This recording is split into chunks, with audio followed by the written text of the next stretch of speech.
incentivize them to join the supporting listeners group. That's right. Fuck, that was funny. That's right. It's pretty unacceptable at this point if you haven't joined the supporting listeners group. Oh, I still have water coming out of my eyes from that, and I had already seen it, but I read it again, and it just my eyes watered again. Some people are very funny, intentionally or otherwise.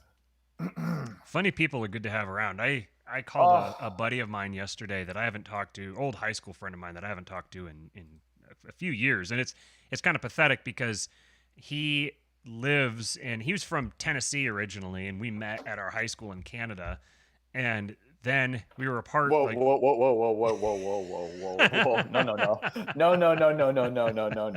No, we're not going to breeze over you going to high school in Canada, my friend. I don't know what you think this is about. Excuse me?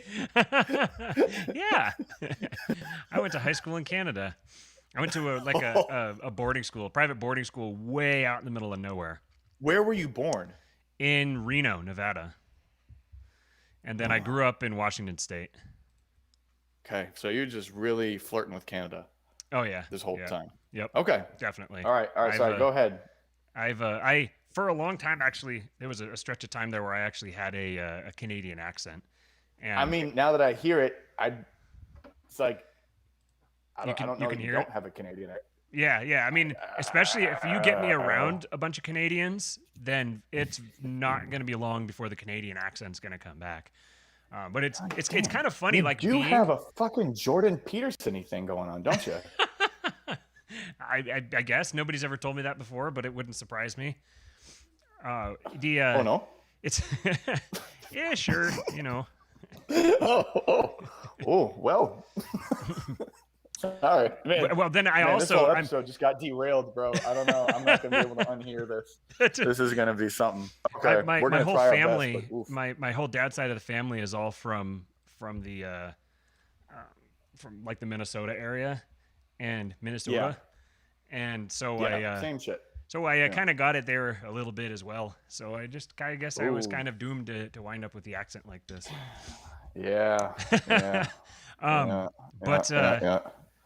So let's see. Okay, I got this all put out there. That's all there. All the streams are looking fine. Okay. Did the fans know that our precious Matthew is Canadian? Some of them, I think, did. I'm sure. I guess it depends on how wide our fan base is as of yet. Sure, but you were saying about talking to your funny friend and why it's good to have friends around. Yeah. So he then casually dropped that you went to high school in Canada together.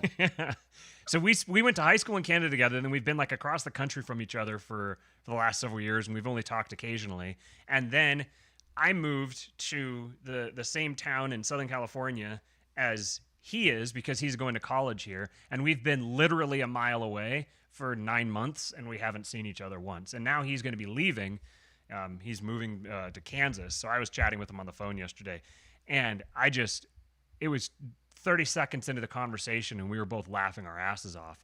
And I was like, man, I haven't laughed like this. I haven't had this kind of laughter in a very long time. And I remember I used to, with the group of friends that I ran with, we had a very strange sense of humor, and we were just always making each other laugh. And there's something that's they say laughter is the best medicine or whatever, but it's true. Like if you get just a really good gut laugh, it's good for your circulation, it's good for your hormones, it's good for your lungs, it's good for just about everything. And if you're breathing deeper, then everything you're getting, your blood's more oxygenated, and it's better for all your tissues. And so, yeah, I realized I need to go out of my way to laugh more often.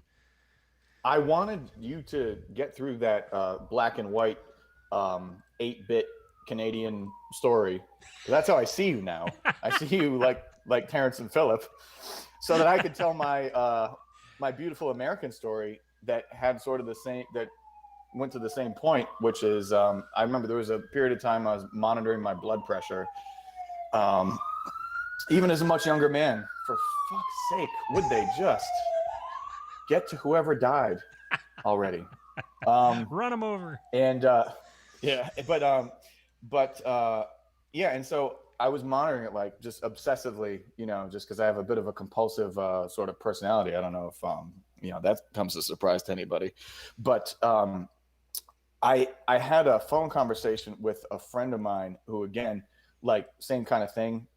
We just used to laugh and laugh constantly. And I took it felt like, my heart rate would have been up and I would have just been very sort of activated. But I took my blood pressure right after that phone call, and my blood pressure was perfect, and my pulse was, at like 60 or something like that. And that's when I really did realize, that stupid thing that you always hear, laughter being the best medicine. It's like, that's not for nothing. Because I mean, my pulse was just like, at that period of time, my pulse was just, through the roof. My blood pressure was shitty from, probably eating, salty food or whatever. But when I got off that phone call, everything was perfect. So yeah, So if you can make time, if you have someone in your life that makes you laugh like that, or you can make each other laugh like that, you got to hang on to that person. There's phone sex. They need to have like phone comedy where you just have like a designated funny person who you call, and it doesn't matter. It never fails. They always have a way to make you laugh. And so you could like select for the people who have the right sense of humor, that they're always going to catch you off guard and get you with something funny and just like make you laugh your ass off for 10 minutes each day. That would be a pretty good business model. Yeah. Someone out there, you guys could do it. Just there's a maybe a fan of the show, maybe not, but you're somewhere out there, Angel. We won't say who you are, but man, you made Uncle Stevie Boy bust a gut twice today. Well, that's good. With your comment. Yeah. We prefer to have a happy Uncle Stevie Boy. Oh my goodness. All right. Well, welcome aboard, folks. Welcome to King Pilled fans. This is King Pilled. This is how it goes. We talk about whatever random thing happens to come to our mind for a little while until we decide to talk about whatever other random things come to our mind. We are sponsored. We have got a fantastic sponsor. The sponsor is one of the chief sponsors of our dear friend Steven's Milky Thighs, and that is Paloma Verde CBD. They're a fantastic little family-owned, family-run operation. Our good friends Carlos and Vanessa Abelar. You can go to their website at palomaverdecbd.com, PALOMAVERDECBD.com, and use promo code KING. That'll get you 25% off any order over $75. They've got some really good. They've got the soft gels that are just fantastic. They will knock your ass out at night. And then they've got some really good gummies. The first couple times I got their I think it's green apple flavored gummies, and then the last time I got the strawberry lemonade, and oh man, they're so good. It's hard not to just sit and eat them all. But then they've also got the drops, the tincture. They've got the little muscle rub salve. They've got basically every single CBD thing that you could possibly dream of. And they're great people. They've got a great company. We really appreciate them supporting us. And so you have an opportunity to support them and support us as well. So go to palomaverdecbd.com, use promo code KING, get 25% off any order over $75. What's up, Popular Liberty? Popular Liberty is in the chat. And what's up, Byron? One of my Facebook friends is now in the YouTube chat. So there you go. I think Byron probably knew that I went to high school in Canada. I'm not sure. Okay, so our title today is obviously deliberately designed to be provocative. We're trying to get the people going, what the failure of the Ron Paul moment tells us about the LP versus GOP debate. And first of all, before we go into that, I got to say, if you haven't watched our last episode, go back and do it. I had a really good conversation with our good friend Popular Liberty. We talked about archotropism, his word that he's coined, talking about the way that the state extracts order from chaos and will even go so far as to create chaos specifically so they can extract order from it. And then it turned into a really fascinating conversation about the nature of Christ and empathy and the role of empathy and free will. And we covered all kinds of ground. So there's some really, really good conversations going on in the libertarian, Twitter, podcast, YouTube sphere, especially revolving around this subject of, should we take over the LP or should we take over the GOP? And most recently, one of the conversations I was listening to, I got most of the way through it before we went live here, and was talking to it was on Buck Johnson's show Counterflow, and he was talking to Tho Bishop and Clint from Liberty Lockdown. Two really good guys, and they had a really good conversation. Just 2/3 of the way through it, it was pretty good, and I have a feeling it didn't devolve into bad from there on out. But so obviously, Tho is in the. If you know anything about Tho, you know that he is very vocally outspoken in support of Ron DeSantis and the GOP in general. He's advocates taking over the GOP to the extent that we can. Any liberty-minded people. He believes that the best strategy forward within politics, within electoral politics, and within activism, that the best thing to do would be to go take over the GOP. And instead of wasting our time on the LP and all the silly politics there, to go and try to hit the regime where it really hurts him. That's his position. And I think there's one important distinction to make there, which he does regularly, which is there's a difference between the GOP proper, the actual movers and shakers, the actual institutional powers of the GOP, and the people who the GOP stands to represent. And those are two very, very different groups of people. And the former are obviously beyond saving. I don't think anybody has any illusions that somehow you're going to convert Kevin McCarthy to become an ANCAP. I don't think anyone ever thinks that that's on the table.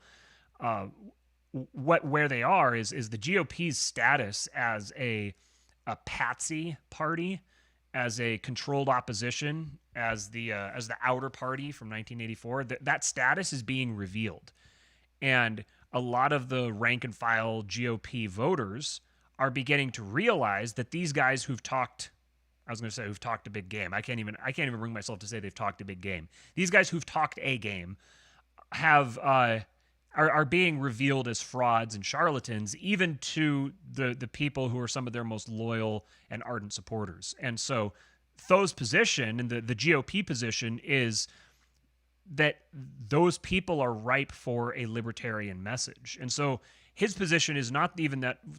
Speaking of Dave Smith specifically and his message, Tho doesn't even have a problem with his message. He just wants Dave to deliver that message with an R behind his name instead of an L.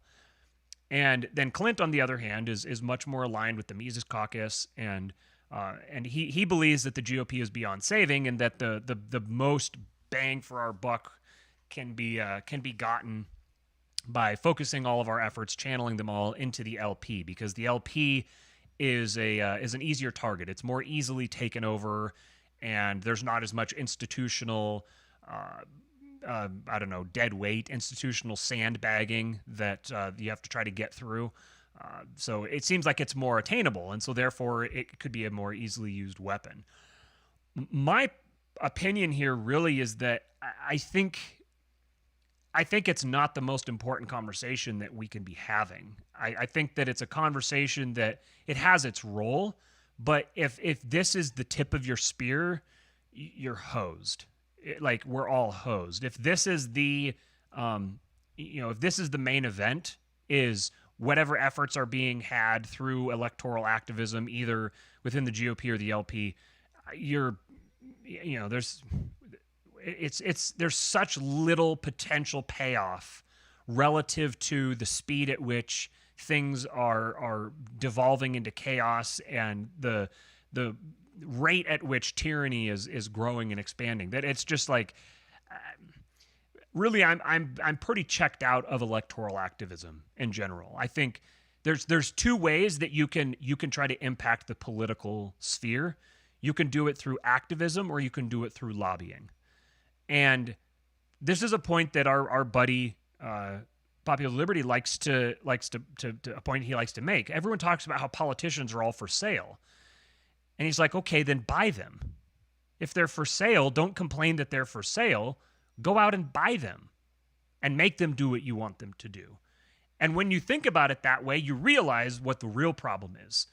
The real problem is that there isn't enough capital behind any sort of libertarian movement to actually make a dent. And this should tell you multiple things, but first of all, to address the LP versus GOP thing, if there isn't enough capital behind libertarian movements to even buy off politicians, then trying to take over political parties you should laugh at someone who's trying to take over a political party in that position.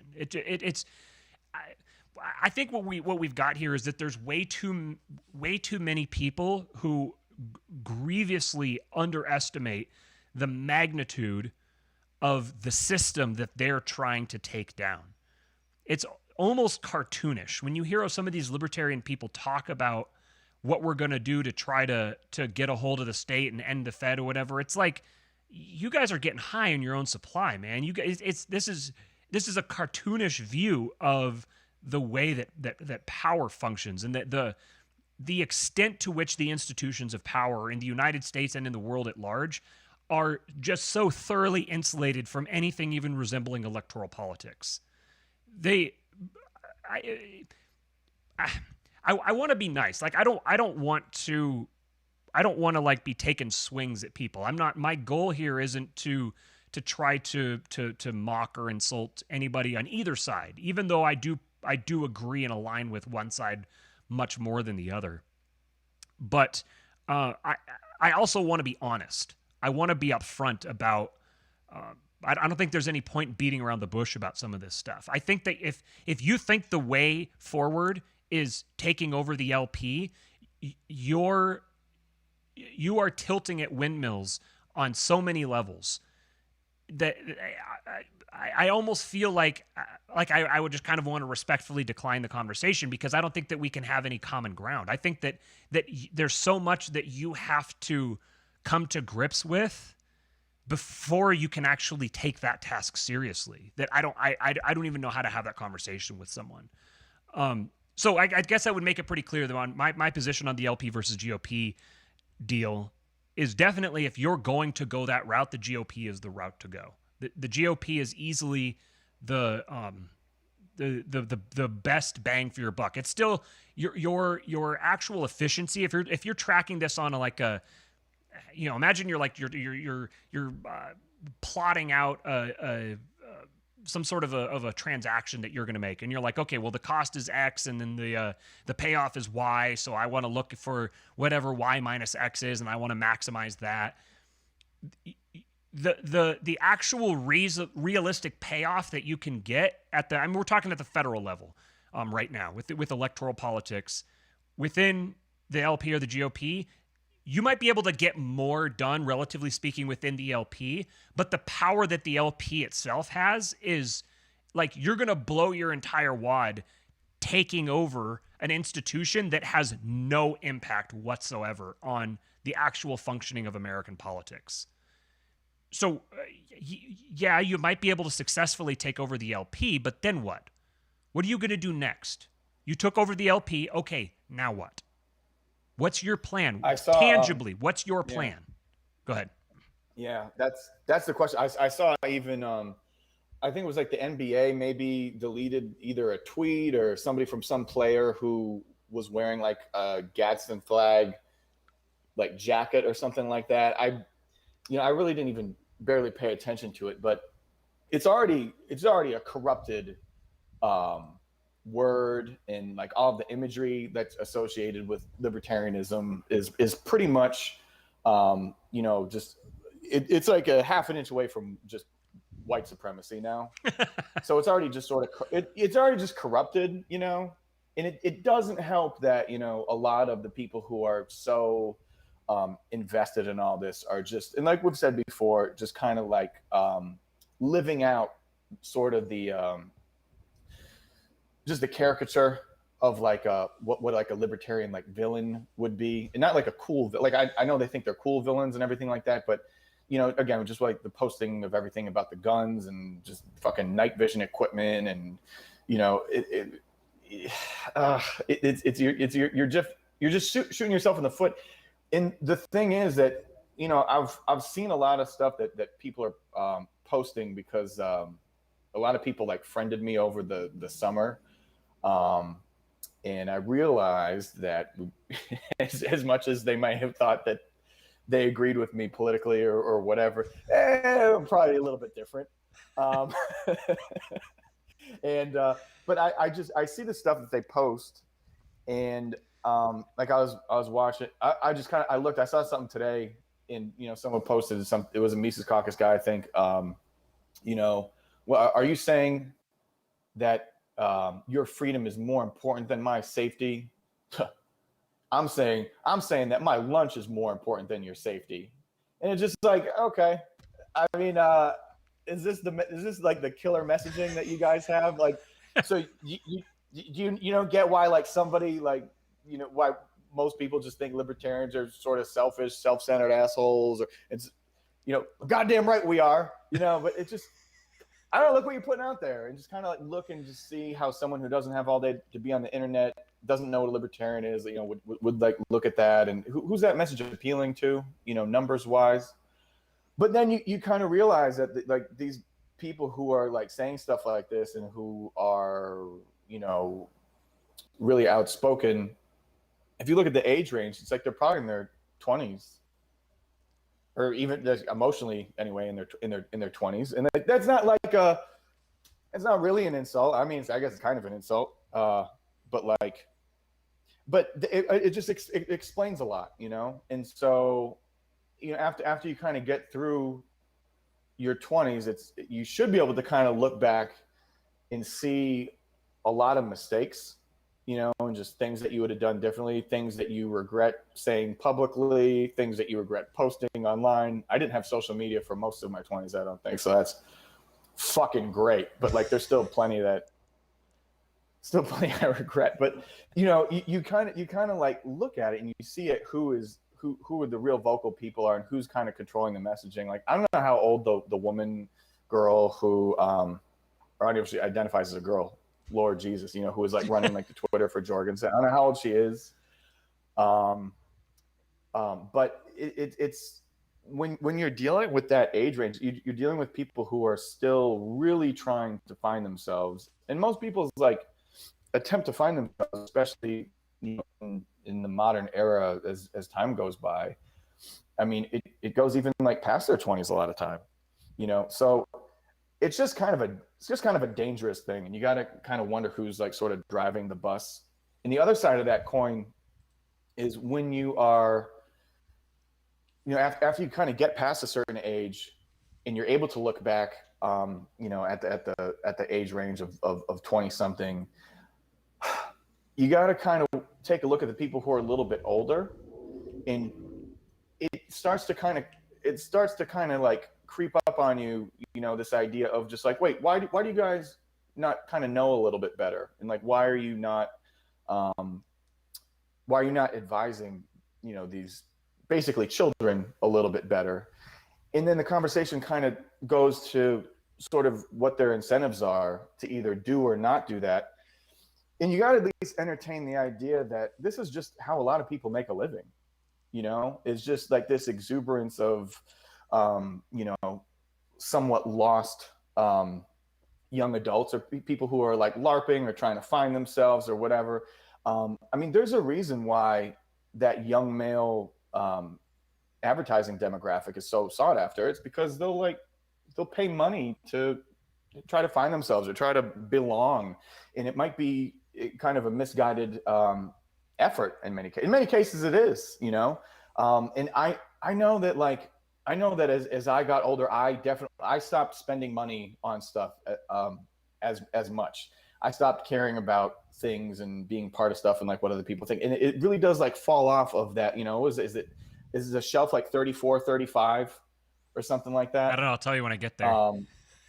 Oh no, for the demo. I mean, like 18 to 35. Is that the one that they're always talking about? Yep. Yeah, it's right around in there. And I really remember it, when I hit that age, it kind of made sense. It's like, oh yeah, a lot of people could have definitely got my money a lot easier just a couple of years ago than they could right now.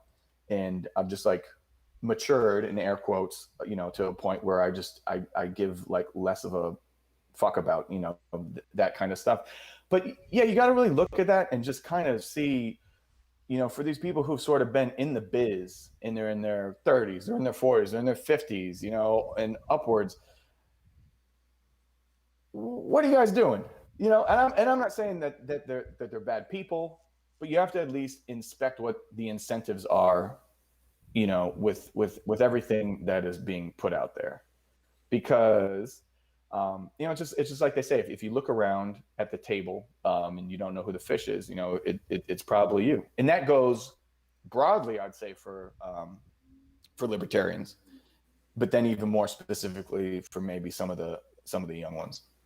I remember when the pandemic hit. This was just all the lockdowns and stuff. You were in the supporting listeners group. You were really distressed about this. You were making this point on a regular basis that yes, the all of these so-called leaders within the libertarian movement had jack shit to offer. I don't hold it against them necessarily because it was really unprecedented, but it revealed the extent to which most of them were LARPing. They genuinely convinced themselves that they believed everything that they were saying they believed, and that they were teaching other people to believe as well. But then when the time came to actually put some skin in the game and actually decide, do you believe in this? Are these your highest values, or do you have higher values? They revealed that they had higher values. And namely, oddly enough, self-preservation. Right, exactly. Self-preservation took precedent over which that's a completely rational thing to do. Right. But then you can't be selling yourself as some sort of edgelord who's going to fight the state and the people that you have complete contempt for and that you think are beneath you are the people who know how to play the system better than you. They're the ones who have worked the system and gotten themselves into the positions of power so that they can do whatever they want with their own money and their own time, and they're owned just like anybody else, but they've put themselves in that position, and they're the ones who are actually having an impact that you claim that you want to be able to have. They're the ones who are actually dictating policy and all of this. And I think what this underlines is that putting yourself in a position to dictate policy is only valuable in certain circumstances, and it depends significantly on what sort of policies you're trying to dictate. Because ultimately, the policies that matter are the ones that are going to get institutional backing. Because the ones that don't are going to fall flat. They're never going to succeed. So if the institutions don't believe in your message, don't support it, then your message is never going to go anywhere. And attempting to change that on the political sphere through electoral politics of all things is a complete, it's a failure out of the gate. It's never, ever, ever going to happen. If you think that's the route forward, you don't understand the system that you're claiming to oppose and claiming to want to destroy. There was a tweet that I saw. Let me see if I can find it here real quick. I had a tweet thread about this too that I wanted to read through, but there's a tweet that I saw recently that related to something about this. I remember very clearly that when all this hit, it was like, oh, this is the moment. All this lockdown shit.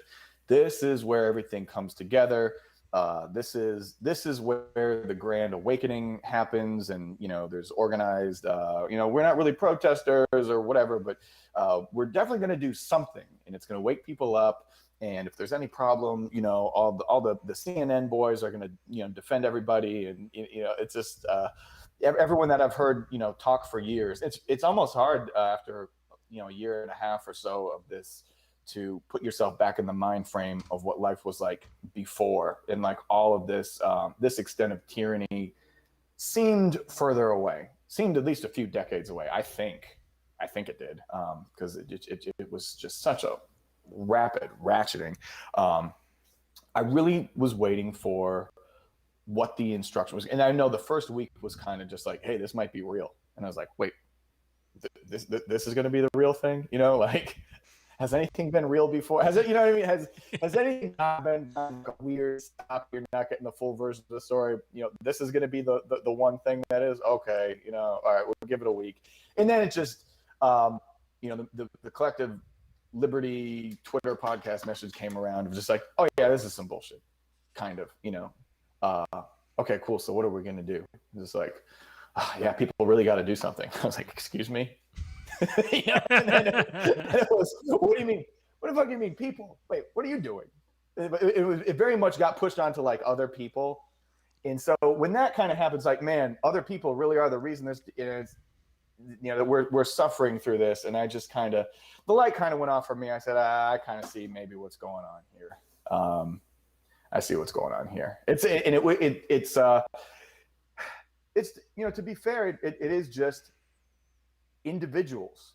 It's individuals who tend to be looked at as leaders, but I guess they're just independent people who maybe don't particularly feel compelled to lead. And I don't think that a lot of them really have made any claim that they're leaders. Get behind me and I'll show you the promised land. And so I mean that would make sense of just kind of just like, I'm doing my own thing. You guys are the reason why everything is going sideways. Because they never made any claim that they were leaders. But when I saw that, it just kind of just something clicked where I said, oh, okay, well, this seems like a way to make a living and just kind of put your ideas out there. And that's great, but that's basically what it is. And if we're not going to do anything, then let's really not do anything. Like if that's the course of action, it's just like, then we really got to not do anything. But I don't think stirring up all this young energy with no direction is really going to do anything. You're just getting people like frustrated. I think it actually does do something. I think that. Yeah, it does totally contributes to the negative, right? And so that's why people are just LARPing all over the place on Twitter and Facebook and just making just helping the FBI make a file on you, before everything really goes down. You find that Twitter thread? Yeah, I did. I just saw a article recently about a guy that some Islam guy who or Muslim guy who some Muslim guy who had posted like a picture of himself holding a rifle and kind of looking like a badass on Facebook, and Did I look good? Huh? I'm just kidding. I said, did I look good? Yeah. And like right after that, some chick reached out to him and started talking with him, and she was like they were like falling in love, and she was like really encouraging him to get more serious about his religion and I'm talking to him about like his duty to protect and defend the honor of his people and all this stuff. And like it got to the point where she was openly encouraging him to get involved in jihad and like trying to get him. And then he was super depressed and suffering from a lot of anxiety and all kinds of stuff. And he was like, I just don't want to be here anymore. I'm done with this life. I just, I want to be done. Shit, it is me. And so she said, well, if you're gonna do that to yourself, then go out the way that so many of these other people have and do something for your war, your holy war. And he was like, well, no, I don't want to hurt anybody. I just want to hurt myself. And within like 18 hours or something like that, FBI agents came, like SWAT team, took him down and arrested him for illegal possession of a gun. And the girl that he'd been talking to was an FBI agent that was trying to bait him into going and committing some kind of terrorist attack. And then when he wouldn't do it, they took him down and locked him up. Man, and that's and we've said it before, and I think it bears repeating. That lady, that's not the only FBI agent that's talking to people on the internet. Mm-hmm. So, I don't know, man. If they see someone who's just like posting about like guns and 3D printing every day, and they want to find someone who can be radicalized and just turn the Gadsden flag into the new fucking swastika or whatever. I don't know. It's just very possible. It makes him a very easy mark. Yeah. Popular Liberty said that they're thought leaders, not people leaders, the Libertarian guys. And they're ultimately they I think they probably fancied themselves, and if I'd been in their position, I would have kind of done the same thing. They kind of fancied themselves revolutionaries or something like that. And they very quickly realized that they're entertainers and they're educators, but they're not going to lead the revolution. And this really reveals the nature of the modern man, kind of, that we like to fancy ourselves badasses, and we talk a real big game, but when it comes down to it, modern Americans are really, really soft. We're very soft. We live very cushy lives. The slightest inconveniences really get us off kilter. And there's someone in the chat here said, or Popular Liberty said, I really believed we had more time before we got to this level of tyranny, and I did too. Like, I didn't expect it to happen this fast. Everybody did. Right. Absolutely. In that like delay, that perceived delay gave me, you, every people listening, just this sort of comfort where, you know, by the time anything gets real bad, we're going to be aged and maybe dead, or, you know, and so that allows you this freedom of just kind of talking about what the CNN boys will do. And, you know, tyranny will never get to, not with some of the people that I know from the internet. You have to see the night vision goggles that they post about all the time in this weird group that's and like themselves. Like, they're going to do X, Y, and Z probably. I'm not advocating it, by the way. You know, just because it seemed like it wasn't going to take place for a while. And so there was just you didn't ever have to cash the check. You didn't have, and you didn't think anyone else would have to cash a check, even if you weren't going to cash a check. And like, that's fun. That's like a lottery ticket. You know what I mean? You know, you can tell your liberal friends why Obama sucks, and, you know, talk about how like fucked up the wars are, and kind of, you know, give this vision of the future, you know, that you kind of anticipate in like 20, 40 years, if they're still kicking, you know, they will see, and maybe they'll remember that, you know, weird guy at the party that was talking to you and telling you it was going to be like this. And then it happened in a month and a half. And then like the weirder thing was that even as it was happening, like a lot of those people don't even see it as like the tyranny, technocratic takeover, whatever that it is. They think you're an anti-science weirdo still. So you didn't even get anything, you know, out of all this. Like you're still the you know, the crazy person. I remember I talked to someone that that was like very was very skeptical, you know, about do we have a code word for the virus, or we just call it the virus? I was very skeptical about and things like that. And then you know, he's like smart enough to like read like a scientific study, whatever study got, you know, put out that sort of changed everyone's mind into thinking that, you know, we needed to shut down life because this thing was just so contagious and blah blah blah blah. And then he kind of like came back to me and was talking about it. He's like, you know, I really changed my mind. You know, I read this, and if anything, that half of what they're saying about this virus is true. You know, we're really in for, you know, some devastation and this, that, and the third. And after a year and change of all this, because I, of course, you know, being sort of a pessimist, you know, not crazy, you know, was sort of not necessarily. I was basically just saying how totally screwed up that this was going to be, and that this was not going to be a 2-week thing. This was going to just be a nightmare, maybe forever. And I caught up with him. It's been over a year, and he had called me crazy at one point. And I said, "So you still think I'm crazy? You know, if there's anything that happened over the past year that is kind of like pointing in the direction of like me not being crazy?" He said, "You know, not really." So it's, I don't know, man. You know, I don't think that this big moment of clarity or whatever from any like libertarian prognostications, I just don't think it's ever going to happen with any significant number of people. I think most people really are going along to get along, you know. And you know, a week ago I was a psycho killer for not, you know, insisting that people were wearing masks all the time in the sphere of influence that I have, where I can kind of control where masks are, or optional, or whatever. And then, you know, it kind of comes out that there's like an official word from an expert, you know, a week later that says that, you know, they're no longer required, and all of a sudden, you know, the faces are bare. So I you know, I was a total fucking weirdo a week before, and now I'm just like everybody else. But it is determined by they. It is never determined by a libertarian or anything close to it. So then it's almost like you'd be okay. So how do they operate? Where do they get so much influence over everything?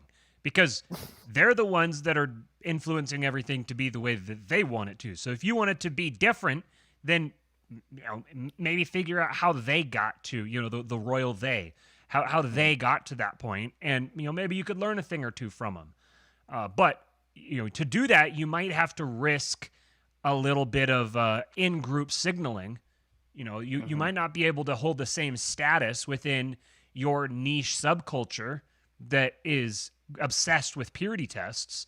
You might have to challenge some of your own dogmas. But the question is, are you more invested in actually seeing some kind of positive change toward the world that you want to live in?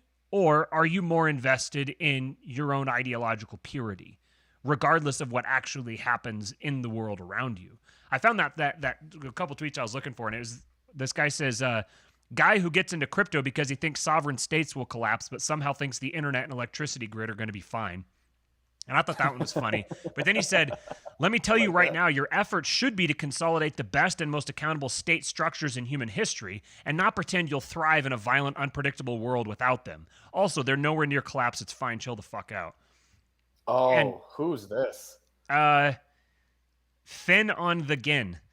Or Gin, maybe. Finn on the Gin. I don't know. I retweeted that second one, so you can go to my Twitter at RealKingPilled, and you can see you can find it if you want to find it. But the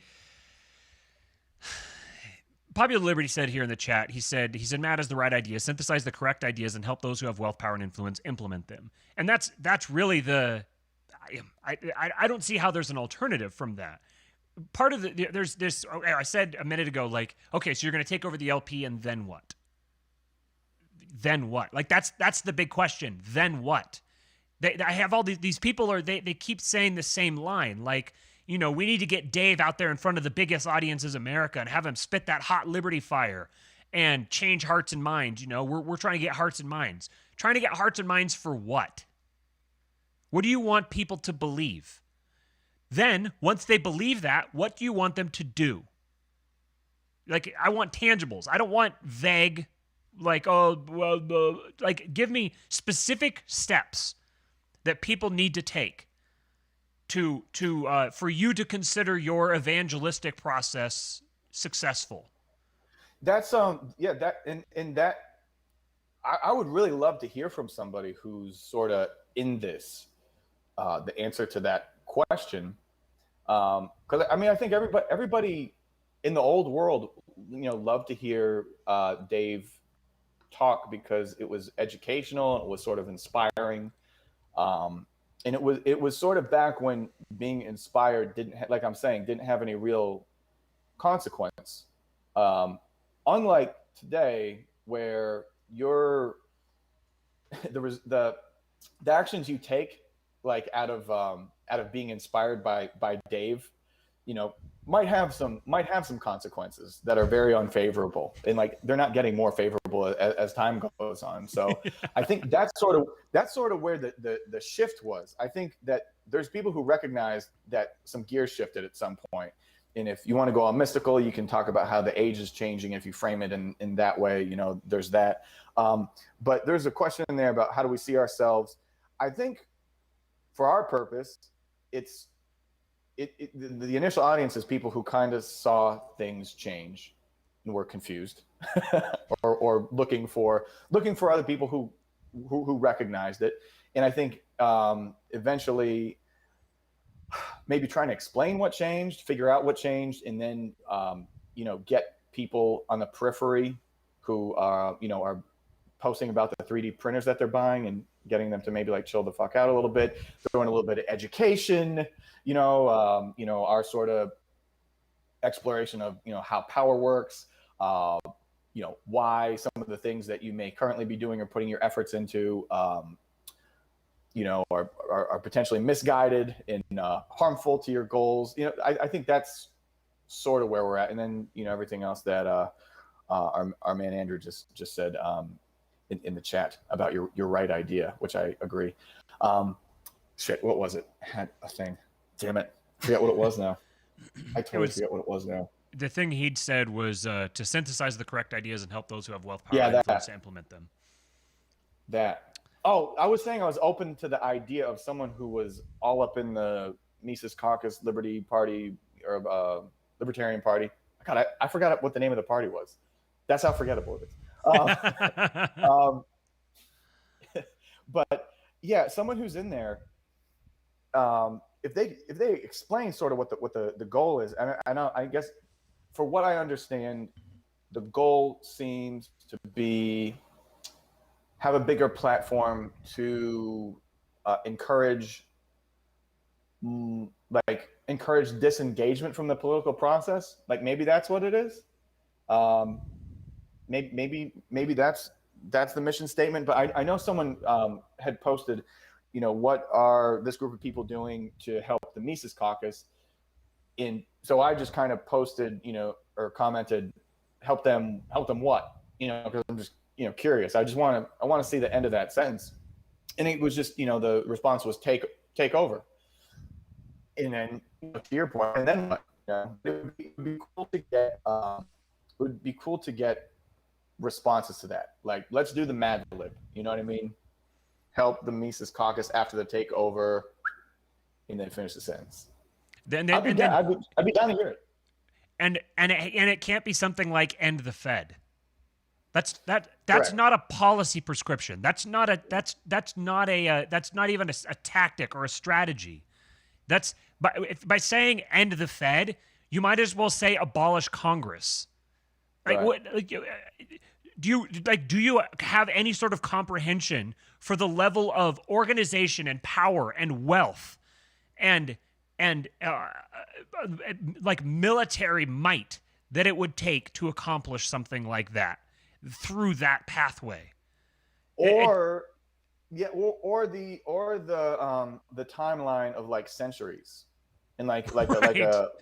and that's the other thing too, is when these people are kind of talking, if you can get an idea of like the scale of time that they're dealing with, if it's something, if they think that they're battling something that is 20 years old, or whatever, 50 years old, it seems to me that they're probably not equipped to be providing solutions as it is, because it's clearly not, and people would just be very content to let them present whatever terrible solutions, if they know that they're that far off. It's like, oh yeah, you guys do your thing over there.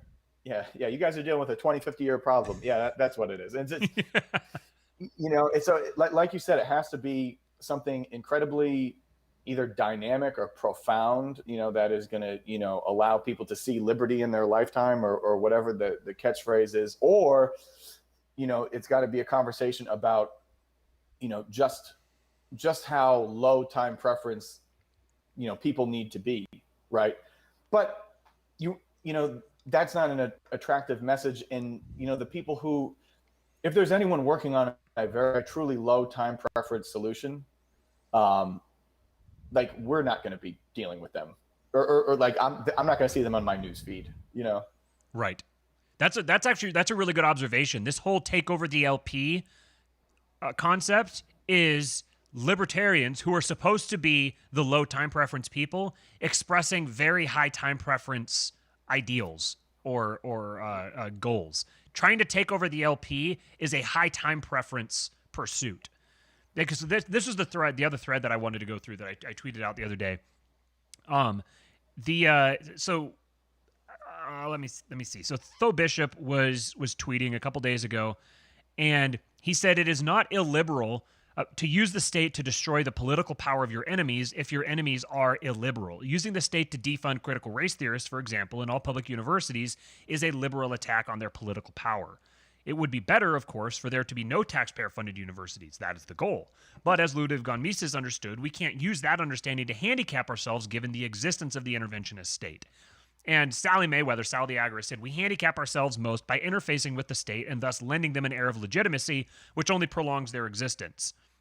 And Tho said, Trump did more to erode the legitimacy of the state than every agorist alive. And Sal said, compare his record on. Man. Oh, I gotta find this. Oh boy. Okay, sorry. Keep going. And so as Sal says, compare his record on gun control to Cody Wilson's, or his record on inflation with that of Satoshi Nakamoto. You can't be serious right now. And that's just, I want to keep this conversation focused, but that sort of thinking just absolutely makes me insane. But sticking with the thread. Yeah, and that is also sort of a, whatever that is. I don't know. Maybe we could sort of, maybe we could sort of like extract whatever that essence is. But I think there are people who just like, that's the dog whistle. Like if that statement sort of drives you batshit crazy and just makes you groan, that's it. You're our people. That's what our purpose is. Yeah. So Tho says both of those are very powerful things to avoid the state, no doubt at all. To be used properly, however, the masses must develop a distrust of the system they live in. A printed gun is a tool to be used when you're unplugged from the matrix. It's not the red pill. That is it right there. You need to be engaged in a process attempting to get the masses to distrust the system they live in. The best way to do that is to present them an alternative that they can believe in, that they can attach themselves to, that seems realistic. Ancapistan is not realistic.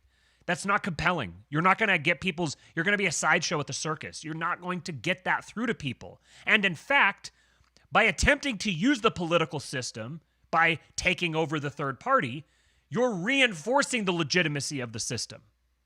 So if you're one of the Mises Caucus people, and you think that you're going to try to red pill people, all you're doing with your actions, you're engaged in a performative contradiction. You're taking over a political party to try to, and you're with your actions, you're indicating that that's the best thing you can do strategically, because that's the thing you're focused on, to tell people that if they want to affect change, they don't need to take over a political party. It's a performative contradiction, and people can smell it. People see it right away. People have a strong nose for hypocrisy, especially for people who are presenting something new to them or who are coming out from left field. So I quote tweeted Tho's tweet, and I said, the take over the LP libertarians don't understand this because they don't fully appreciate the enormity of the problem they're facing.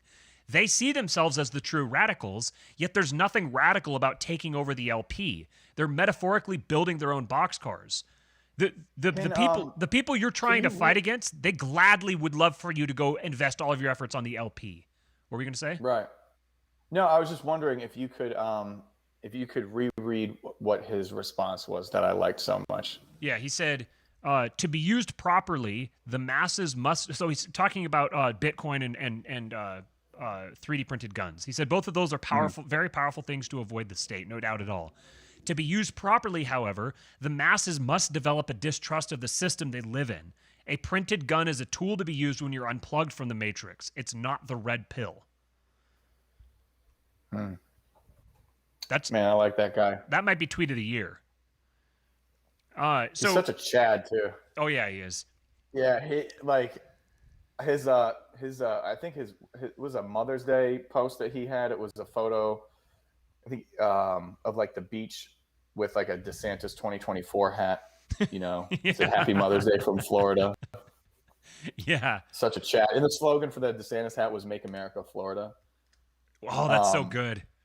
Yeah, did you not see that? I don't think I did. Such Chad shit. It was really great. It was like I think it was like a guard shack and like the beach, and then like a fucking Mai Tai, and then that DeSantis 2024 hat. And that's just, you can say whatever you want about the GOP or politics or parties or anything like that, but just that statement of "Make America Florida," they have something that they can present.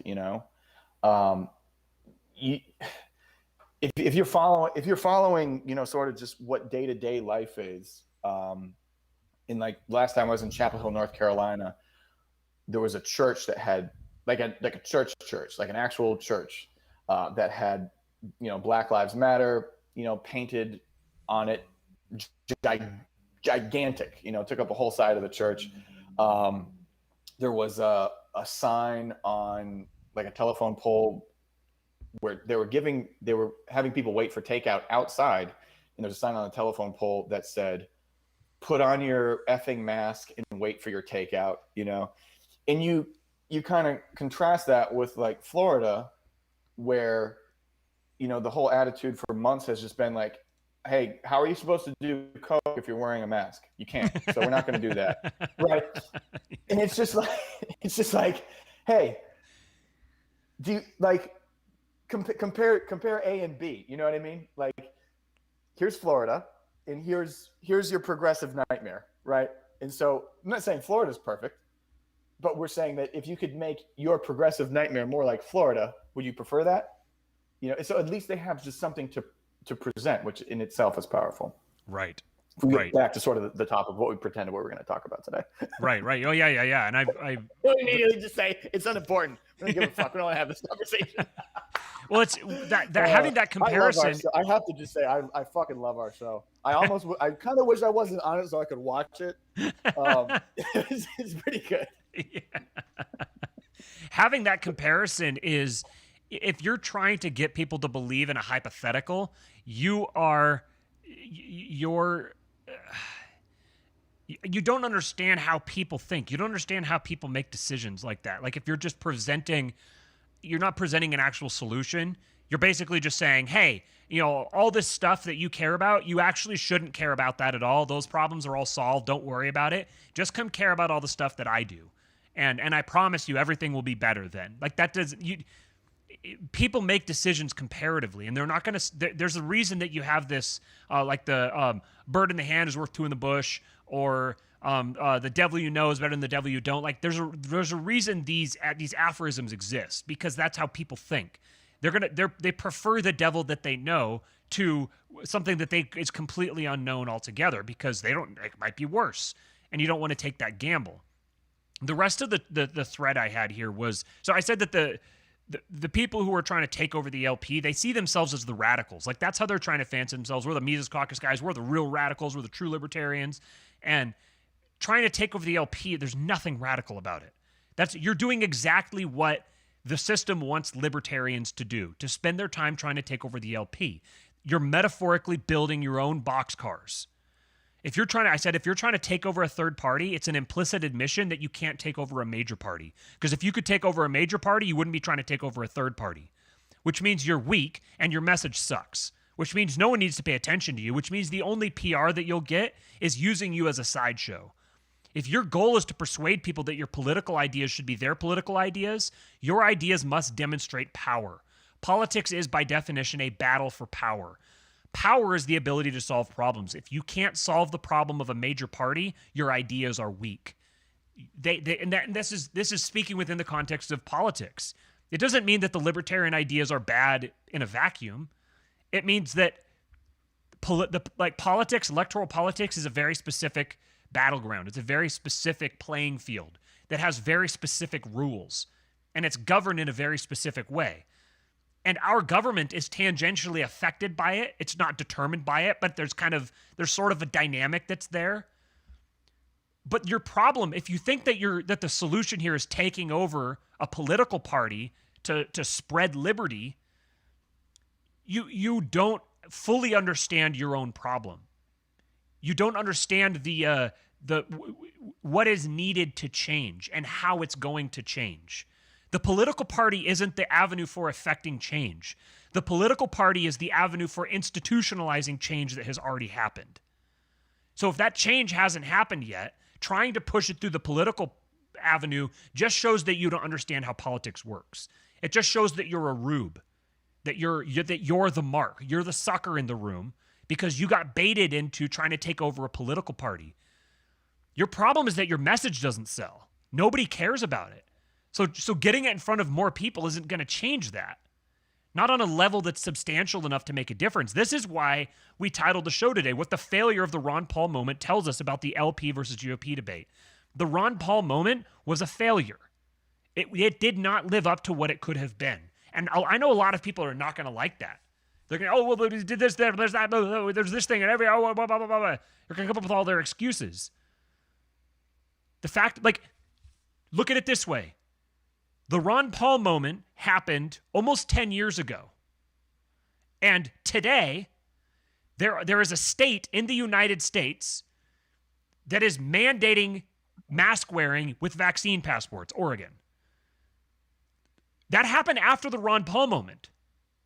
So the Ron Paul moment hadn't, if anything, if you're going to take correlation, causation, after the Ron Paul moment, the state massively expanded itself unlike anything else, became more powerful and more expansive than it ever has. And Ron Paul didn't get elected. That's the metric in politics. He didn't get elected. He failed. He woke a whole bunch of people up. Yeah, and then they all voted for Trump. Because that's where all that energy went. Because they didn't vote for Ron Paul. They didn't follow and cheer for Ron Paul because they were libertarians. They cheered for Ron Paul because Ron Paul was giving the finger to the rest of to the cathedral. Because Ron Paul was a populist. He was speaking populist language. That's why there was a Ron Paul moment. The fact that you, libertarian, were converted and started reading Murray Rothbard because of Ron Paul does not make a difference. That's not, you are the exception. You're not the rule. This is one thing. People don't have a conception for how many people there are in the world or how many people there are in the United States. 325 million people is an immense number of people. And half of them vote. If you got a group of 10 million people, that's a tremendous number of people. That's a huge, huge crowd of people. Throughout the majority of human history, nobody could have conceived in their mind a crowd of 10 million people. And if you got 10 million libertarians in 1 year, it wouldn't make a blip on the U.S. federal government. It would have no impact on it whatsoever. That's not the front for effecting change. The best thing that you can use politics for is to create speed bumps, is to fight back on the most immediate pressing issues. I see people say, oh, Ron DeSantis, well, we can't support him. He may oppose masks and lockdowns, but his immigration policy, he might take us back into war. How can you possibly care about war or immigration when the question is whether or not you're going to be locked inside your own home?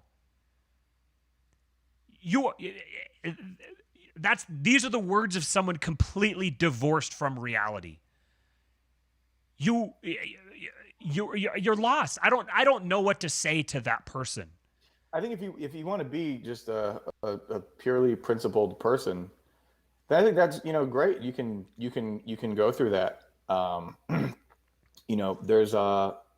There's just a whole portion of your life where you're just going to be crucified that you have to sort of deal with. And a lot of the people who want to be principled, perfect people do not subscribe to the ideology of being crucified. And that's kind of what comes with it. So that's sort of where there's a bit of a disconnect.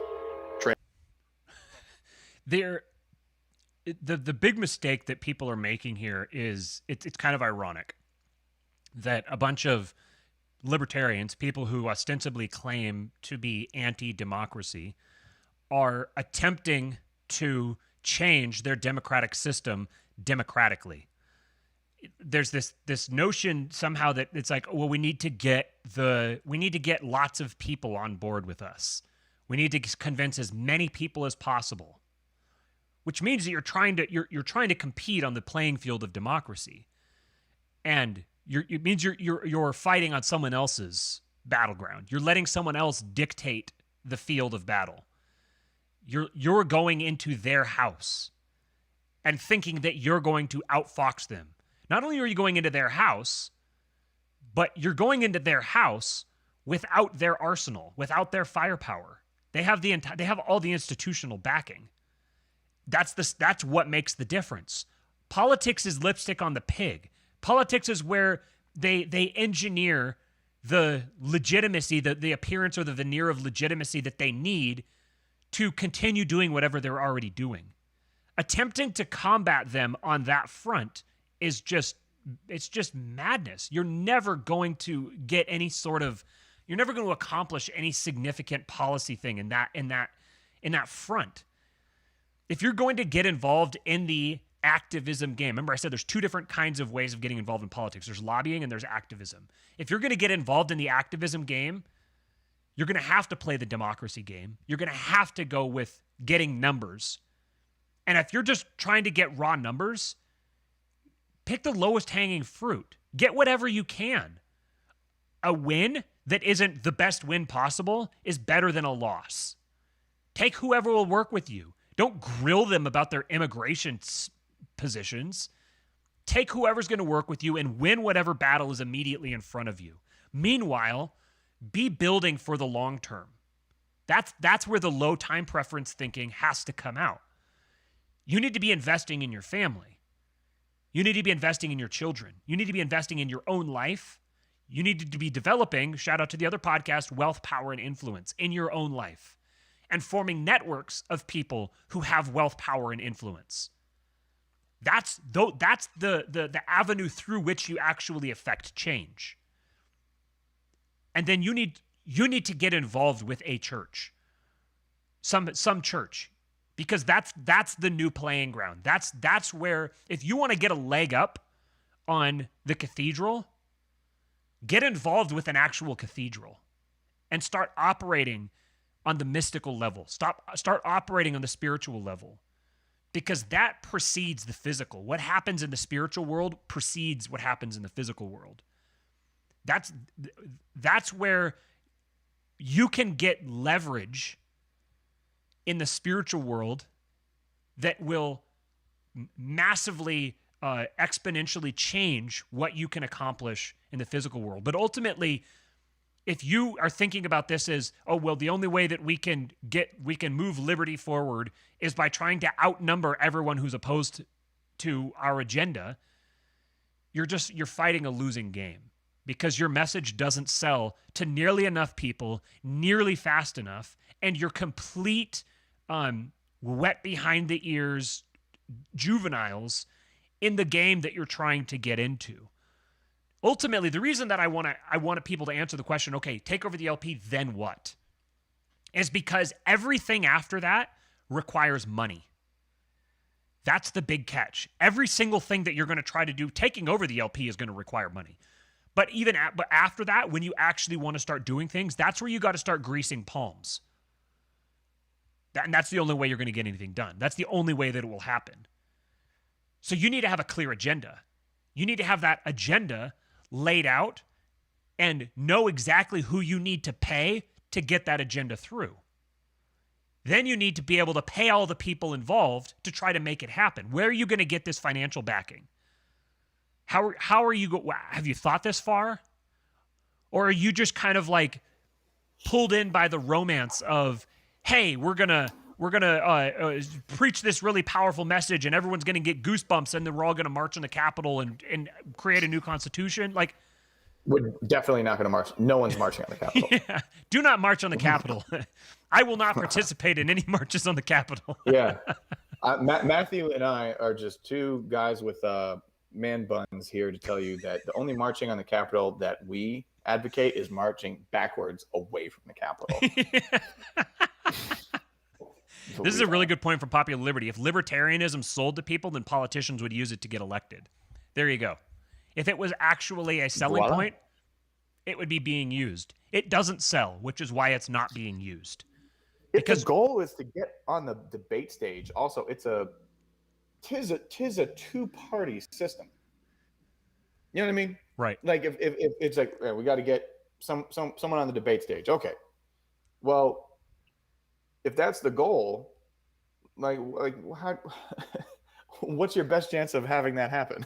You know, it's like the rules of the game are as such. You can't idealize your way into, you know, just eventually being there in like if you're going to have low time preference about something, it shouldn't be about it should be so low that you're changing the political system so that like it's almost not a two-party system, and maybe you can get on the debate stage. Well, and what they say is it'll be like, oh, well, the GOP is just too corrupt. There's no way that we could do that. We have to do it through the LP. You realize that you're going to have to go through even more corruption and red tape to do it through the LP than through the GOP. Sure. The GOP has at least done some of the heavy lifting of the corruption for you. Right. And so I guess so kind of just like thinking it through. I mean, is the idea just sort of the GOP is sort of a Trojan horse for sort of a populist energy, so that someone who's almost as chatty as Tho Bishop can get on there and just say, yeah, look, we're not the Washington Generals. Like, I mean, no. Everyone around me is the Washington Generals, and this is what they've been doing for years, and this is how the whole shebang works. I'm here for the people who signed up to vote Republican, not for the purpose of being the Washington Generals, in representing their interests. Is that sort of the broadly the idea of what's behind that that whole movement with them? Frankly, I don't know that they've even thought that far. I think it's kind of like there's this meme that is just, oh, we're going to take over the LP, and then no, I mean the people talking about taking over the GOP. Kind of using the GOP as a Trojan horse to Yeah, basically their position is the rank and file in the GOP are really, really unhappy, and they're willing to listen to people who are opposed to. They hate the institutional GOP more than they hate the Democrats, because they see the institutional GOP as traitorous, as treasonous to them. So you can speak to those people, and if you offer them a message that's tailored to them, then you can get them to undermine the ends of the GOP. Because you see, this gets to where what people are proposing kind of reveals what they're actually thinking. Because if your problem with going after GOP voters is, oh, well, they're not libertarians, they're not friends of liberty, they have immigration is their wars and neocons and yada yada yada. So are you trying to tell me that your goal here is to try to take over control of the federal government?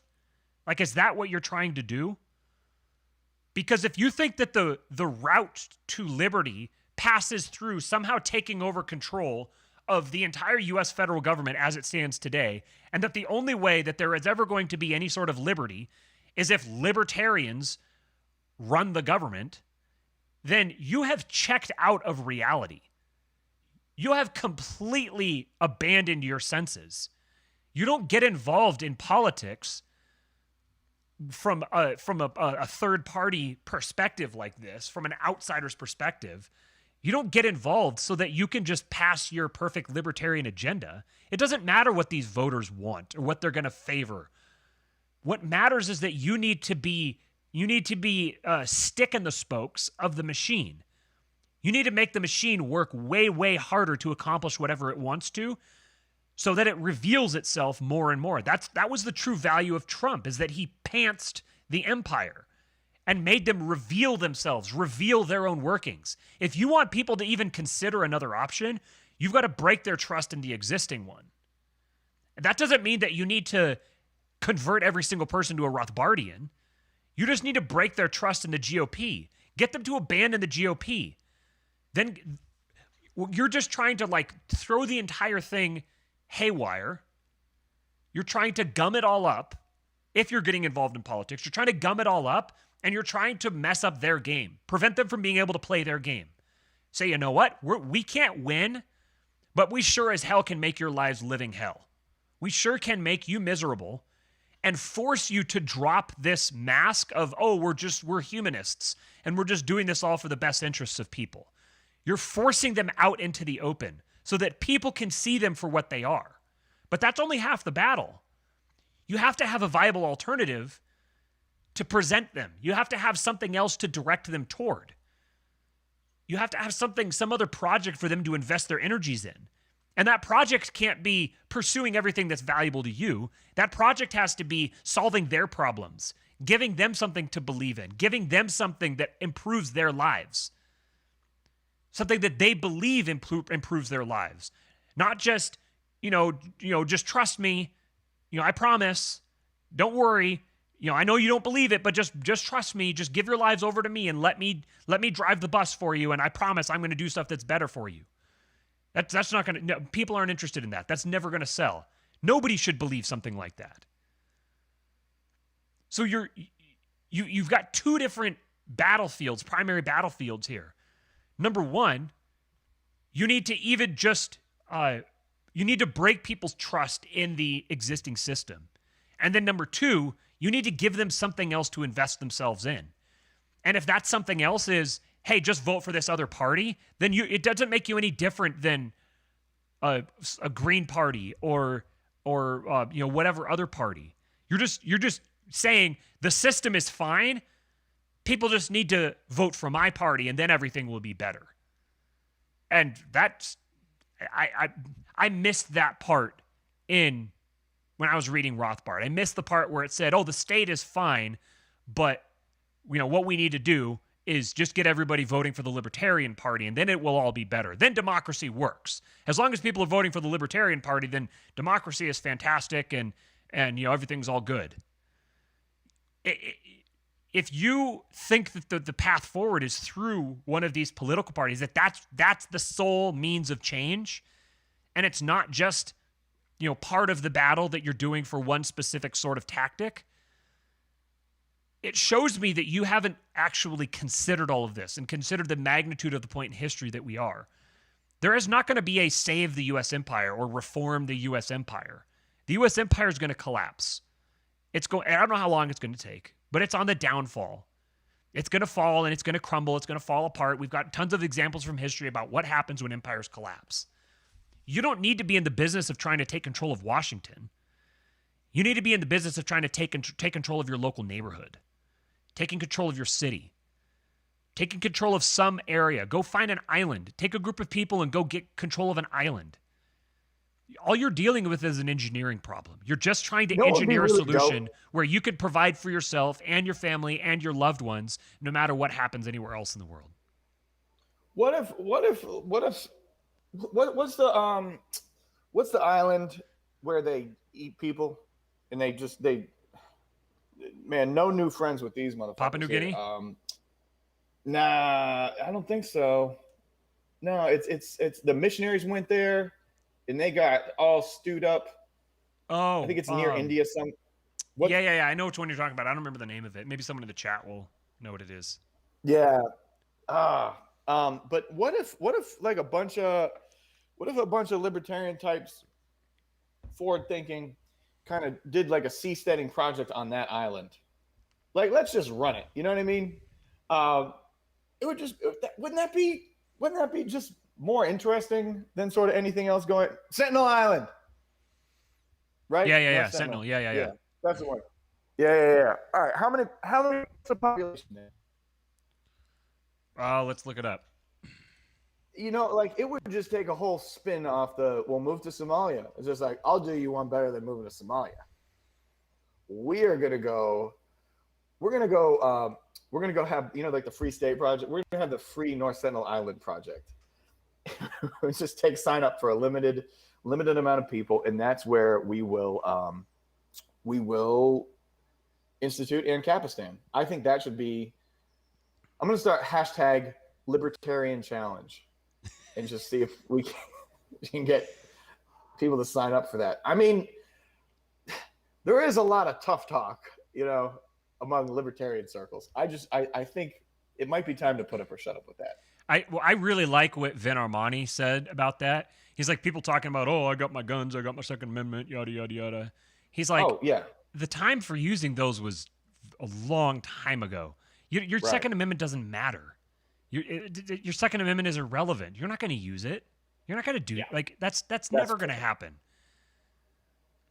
So yeah, put up or shut up. Sentinel Island population estimated to be between 50 and 400 people in a 2012 report.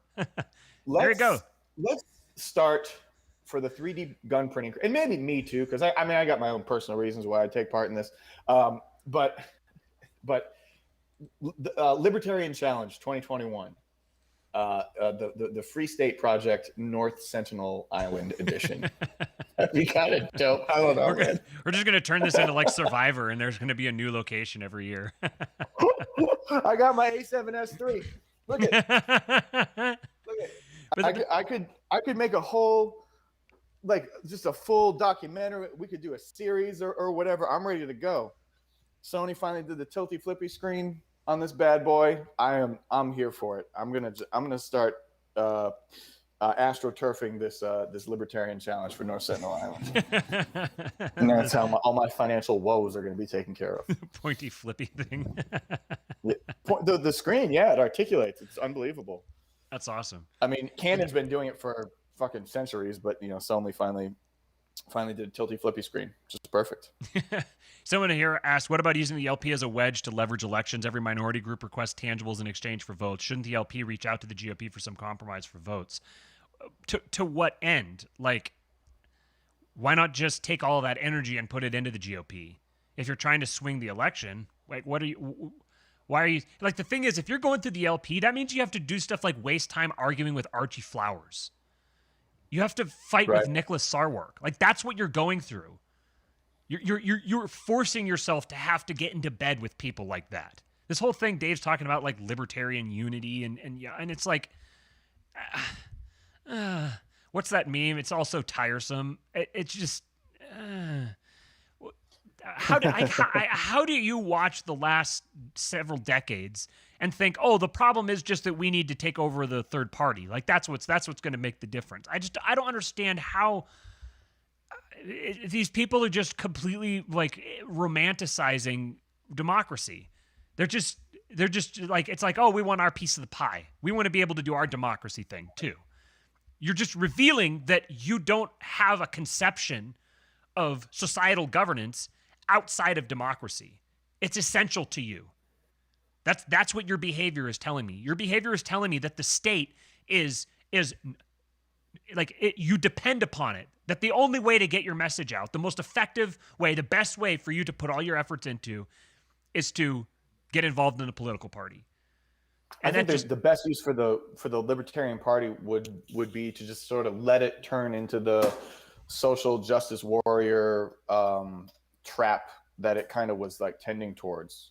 So as opposed to, like, saving it and just having some emotional attachment because of the name, just pretend it doesn't have that name and just let it just become the fucking woke party and just, like, split that vote or whatever. I like that would be the smartest thing to do, is just let the messaging from the woke circles kind of just take that over, I guess, but let it be like a third party and just have sort of the wokest of the woke kind of gravitate towards that and kind of reject whoever the establishment candidate was. I think that would strategically, that seems like a better use to me.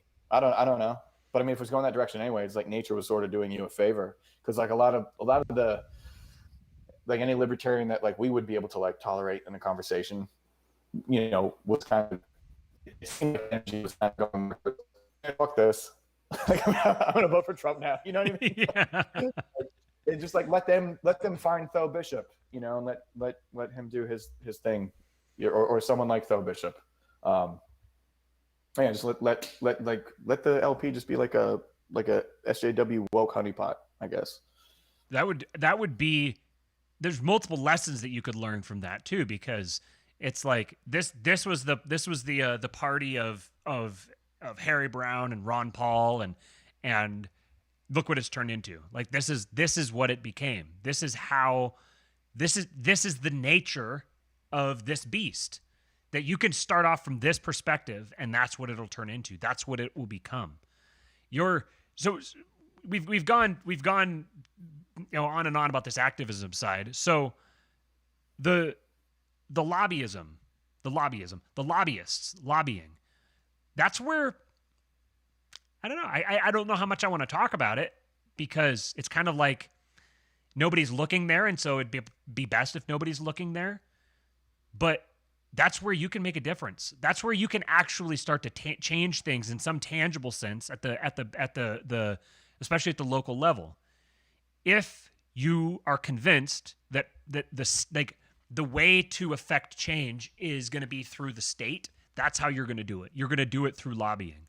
But you'll realize very quickly, trying to go that route, that you need money. And that's what underlies all of this. None of this is ever going to make any difference anywhere without money, without significant capital. And the other aspect is that you need elites. You need elite support. This is just the nature of any sort of regime change, always requires elite support. And so until you have that elite support, you're not going to do it. But that comes hand in hand with the money. So if libertarians are the low time preference people they claim to be, then you wouldn't even be worrying about the state right now. You'd be worrying about building your bag and putting together the capital necessary to take on a battle that you know you can win. Pick your battle. Pick a battle that you know that you can win, that you will benefit from having won, that you will gain territory that you can hold. It doesn't have to be a lot, it just has to be something of foundation that you can build upon.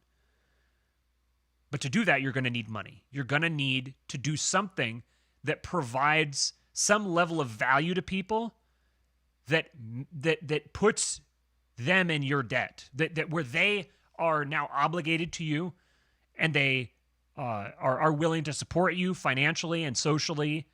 That's how you build movements. That's how you build a crowd, a group of people that are actually going to change something. You have to generate value into the world. You have to get compensated for it, and then you have to scale that. And that's where you could potentially make a difference. So what I want to try to get in people's heads is that there's yeah, don't tell the enemy the plan. That's kind of exactly the thing. That's why I'm trying to keep this vague. Lobbying is you can go let's just try to make a flow chart here. So you have action within the state and action without of the state. So action from outside the state. Action from outside the state can be, anything like that. You could just live your life. Go live your life. Go do whatever you want. Treat the state as a constant. Navigate around it. Winners win. Do whatever you need to do, and don't even worry about the state. Perfectly legitimate course of action. Strongly recommend it to anybody. If you can do that, good on you. Then action within the state, now that splits into two categories. You have activism and you have lobbying. There's significant crossover between lobbying and activity from outside of the state, trying to change the culture, change your local community, change whatever you're going to do outside the state. But the one pathway that involves the greatest resistance, that will take the most effort, that is the most obvious, that your enemy can see where you're coming from and what you're going to do, and that has the least payoff, is activism. That's the highest cost, lowest payoff approach that you can take toward trying to spread liberty. And that's before you even get into conversations about, well, okay, what's our message going to be, and what are we trying to do? What are we trying to accomplish? Before you even get into that, you already need to recognize that you're choosing to invest your time, effort, and energy into doing the least productive thing available to you. Because then you could split down from that even further. Okay, activism. Now activism within the LP or activism within GOP? Well, activism within the GOP is going to be much more fruitful than activism within the LP. So now you're taking the least productive possible option, and you're taking the least productive possible option from that. You've drilled yourself down to so many layers of unwise courses of action that, you've got to rewind yourself way back out. And knowing how people are wired, knowing the way that people tend to function, nobody's going to have the discipline to do that. Anybody who's gotten themselves that deep into the game at this point, they're not going to pull out. So there comes a point beyond which you just don't pull out. I don't. Ever. If anything. So I can appreciate that with people. I recognize you're not going to pull out. So, stay balls deep, but have some clarity about what you're actually trying to accomplish. If you're just using the LP strategically to play spoiler or whatever, and you're like, we're not actually going to change anything, but we're just doing this for the lulz or whatever, more power to you. I think you need to have fun too. And if it's fun to you to fight with Archie Flowers and the Losertarians and the Loser Brigade or whatever they call them, if that's fun to you, knock yourself out. I don't think this is the end of the world, and I don't think that people need to treat it like it is. But don't fool yourself into thinking that you're the edgy radical one because you're trying to take over the LP and you're going to spit hot Liberty Fire shit and that, whatever. I've said from the beginning, if Dave is going to go this route, He needs to do this not because he thinks he's going to spread liberty, but because he thinks he's going to improve his own personal brand. And improving his own personal brand, making himself a bigger celebrity, is going to improve his own bottom line, which is going to improve his ability to affect people. But then he needs to be responsible about what he's affecting people toward. If he's getting a bunch of angry young men riled up and to get involved in politics and like inspiring them to go charge the gates, and then he's going to step back and be like, oh, no, I'm not, I wouldn't recommend that, like that's, yeah. You got to be careful, man. If they can make it out that Ronald Trump led a skin detection on January 6th, they can make it out that Dave Smith, let's say Dave really kind of ups his profile in a big way, which I guess would be great. If he can get money and then put that money something like everything you're talking about.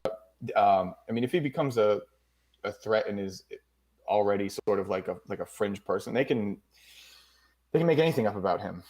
There's nothing that's like too much of a stretch. So I very much second what you're saying. And I think that he probably would embrace that. I think he'd probably be fine with, they can say whatever they want. They could try to slander me in whatever way, which I appreciate that. And my biggest concern with him would be that he's selling people on a crusade that is unwinnable, and he's going to get a lot of people who respect him and trust him, who are going to dedicate their lives to this crusade, and they don't have a full appreciation of what they're actually getting themselves into.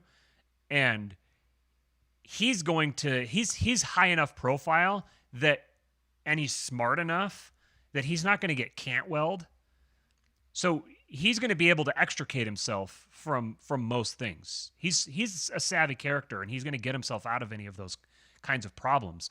My fear is for the people that buy into what he's saying and that think, oh yeah, we're going to take over the LP and we're going to run this shit. That they think that all we have to do is just, control this third party. Hey, what now, bitches? We got this third party. What are you going to do now? And they get baited into thinking that they have power that they don't. And that's if I was the people standing opposed to them and I wanted to discredit or disempower them in some way, that's exactly what I would do. I would ensure that they win, that they take over the LP, and then get them pumped up, get them big for their britches, and then Proud Boys them. Like that's what's going to happen. You're going to start dealing with informants. You're going to get both barrels. And for what? Like, what's your payoff? Like, what's your big message? What's your big call to action? What are people doing now? Assume you take over the LP.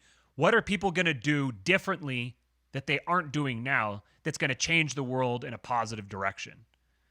And is that worth all that it will cost when you could have none of that risk at all and prepare for the long term, protect your own interests, protect your own family, protect your own soul, and set yourself up to win in the long run, even though it might not be as sexy in the short term?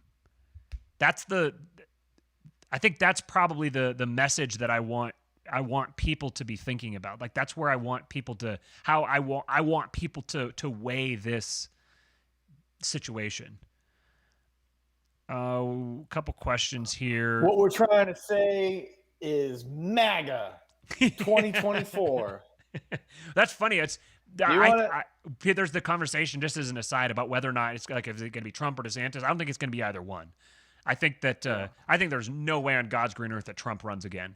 I think that he's going to recognize that it's life is much better as the kingmaker than as the king, and he's also going to be like 82 or something.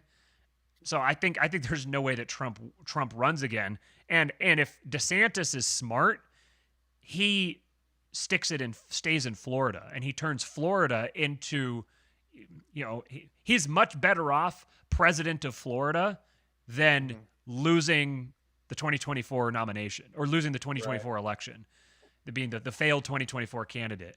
Because that's what he would be. If you think that 2024 is going to be some big, right-wing populist takeover, yeah, I hope you're right. I'll just say that. Yeah, well, same. And then also, even if you think that it is, and even if it is, it isn't going to be. Right. You know what I mean?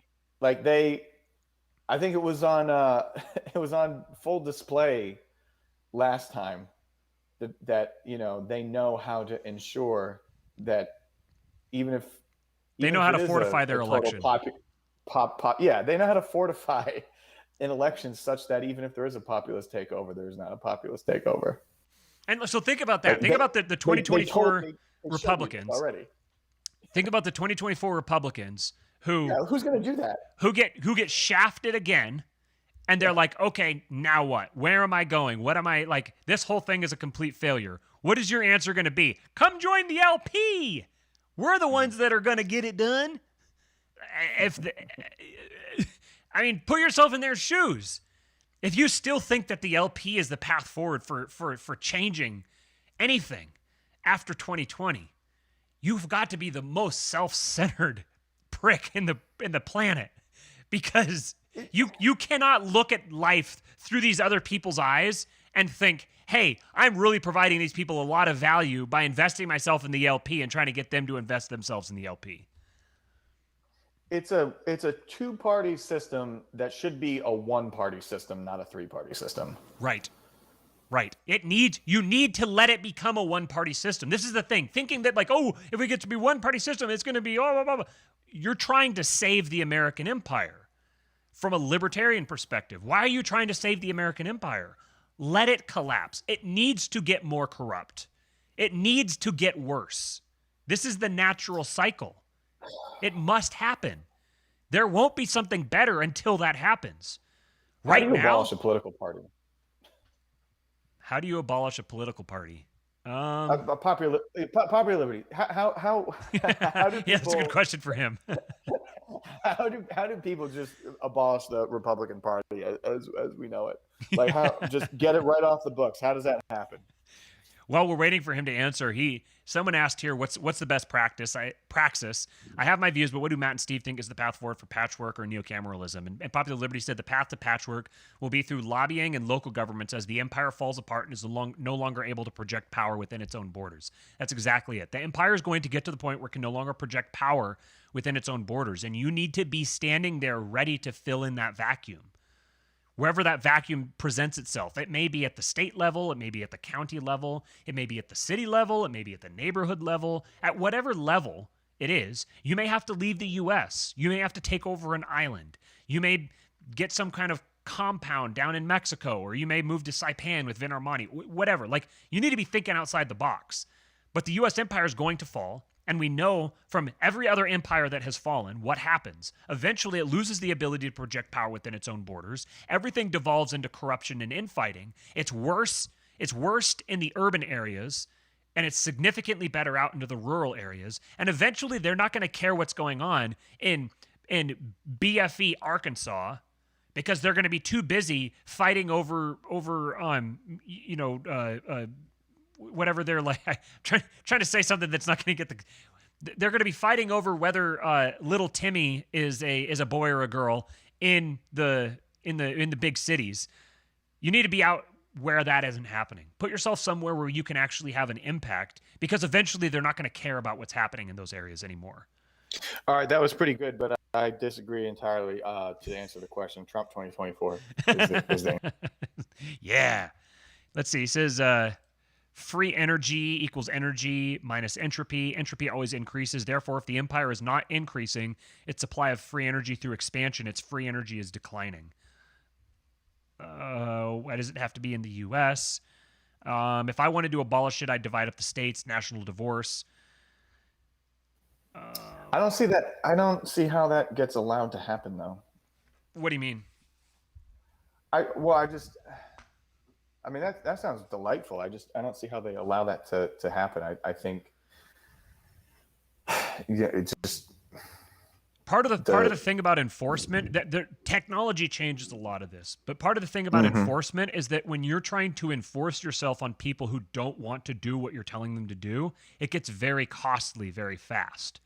And you have to cross a Rubicon where you can no longer pretend that you're doing this for humanitarian reasons, where it's obvious that you're doing this for the sake of power. And that gets people riled up even more. And there's going to come a tension point where this is just too much, and they're going to have to focus their efforts on specific areas. So the idea here is trying to game it out and figure out, okay, which areas are going to be the least tumultuous? Which areas are going to be focused on the least? Track the Eye of Sauron. How does the Eye of Sauron move, and where does it focus itself, and what happens when it focuses itself in a specific area? And what can I do to put myself outside the Eye of Sauron and accomplish as much as I can to put myself in a position where when the Eye of Sauron finally looks at me, it's like, oh, that's too much work. It's not worth the trouble. I'm not going to go that way.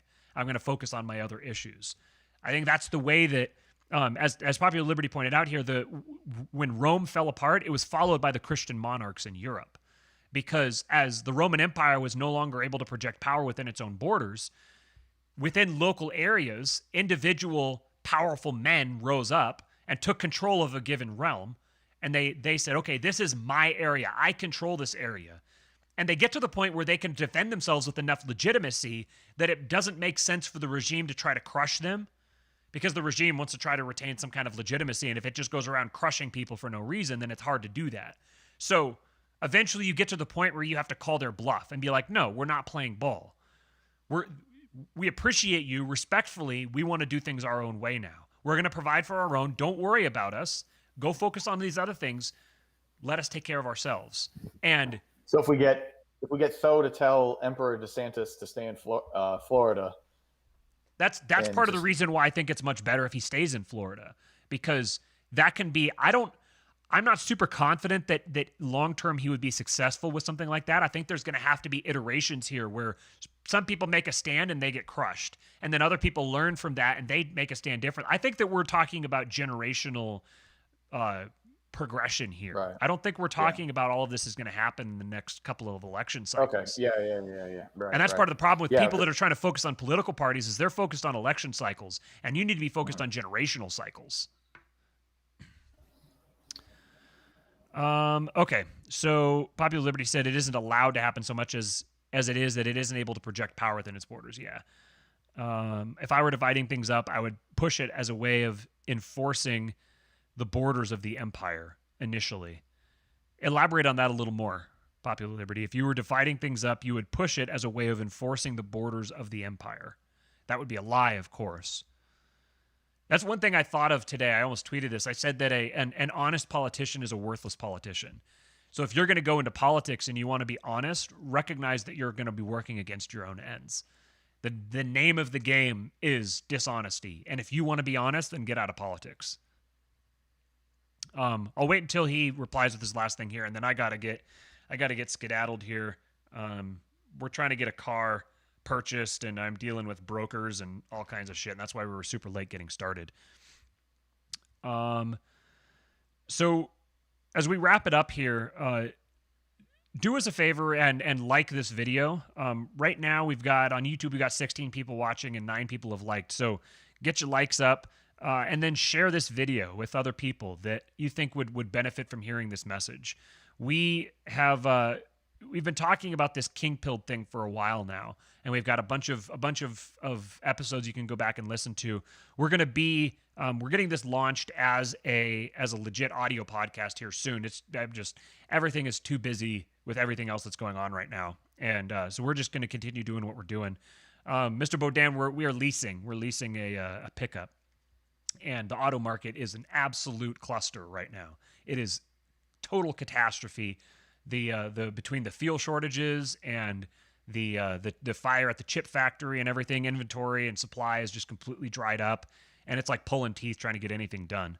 And banks are being dicks and all kinds of stuff. So, yeah, Popular Liberty. If you want to make a follow-up video to this, that would be great. I think that we're going to try to do so Dave and Tho are going to be debating at some point in the next few days, and I think that we're going to try to do Popular Liberty and I and Buck on the Counterflow podcast. I think we're going to try to do a follow up to that and give our feedback on how we think it went. But yeah, so do us a favor, like this video and share it with someone else, and then subscribe to our channel if you haven't already. If you're listening to this later on iTunes, then do us a favor and give us a 5-star rating and a review, and let everyone know what you think of this. And remember to support our delightful friends over at Paloma Verde CBD. Use promo code KING for 25% off any order over $75. Carlos was in the chat here earlier. I saw him as things are flying by. You guys have been fantastic today. We've got a really good chat going on here in the live chat on YouTube. So if you're listening to this after the fact, make sure you go in and look at the live chat on YouTube. There's been some really good thoughts in there. And this guy says, might share your channel in our NRX Discord server with 900 members. That would be awesome. The NRX is really, we've been talking a lot about liberty today and libertarians and all that kind of thing, but we're much closer to NRX than anything else. We definitely see ourselves as post-libertarians. And Matthew sees himself as closer to NRX. I see myself a million miles away from anything that has the word neo in it or reactionary, and certainly both. So I am just I find myself to be progressive, frankly. What we are is king-pilled. I put in my Twitter bio that I'm progressively reactionary. Sure.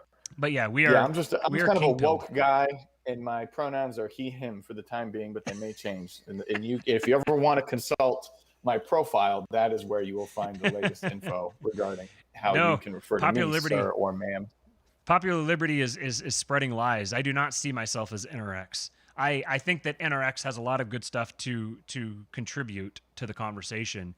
But I've learned my lesson with associating with other people's terms, and I've changed the terms that I associate with so many times that it got to be that I just don't want to keep associating myself with other people's terms. So we created our own term. We are king-pilled, and we get to decide what king-pilled means. Popular Liberty is a moderate. Yeah, he is a very, very moderate, centrist moderate. All right, folks, we got to get out of here. This has been fun. Thanks for dropping in. You can follow me on Twitter at RealKingPilled, and my good friend here, Liberal Steve, doesn't have any social media presence anywhere. He is a good, woke progressive and does not believe in the toxicity of social media. You know, I tell you, though, on the rare occasion that I do have a social media presence, I really do kind of fucking blow up on the Twitter. You just... I think I mean, like, I have like 2 followers. I tweeted some dumb thing that like I'm pretty sure a bunch of people also stole and like not that it was like that fucking original anyway, but Jesus, I think I got 700 likes on it, which is like, you know, fucking 300 400% of the actual followers that I have. So just once in a while, you have like the greatest ratio of interactions to activity that I've ever seen. Yeah, it's pretty amazing. Pretty amazing. And I'm just here seeing that young Andrew has proclaimed that the 2 best liberty Twitters are mine and yours. Which is fucking hilarious. That's great. All right, funny guy. Talk to you later, guys. This has been fun. We'll see you. We'll see you next time. I have no idea when we're going to do a stream again because I think I'm going to be on a road trip next week. So we'll try to get one going whenever we can. So just stay tuned. Follow me on Twitter, and that's where I'll keep people updated. And we will see you guys next time. See ya.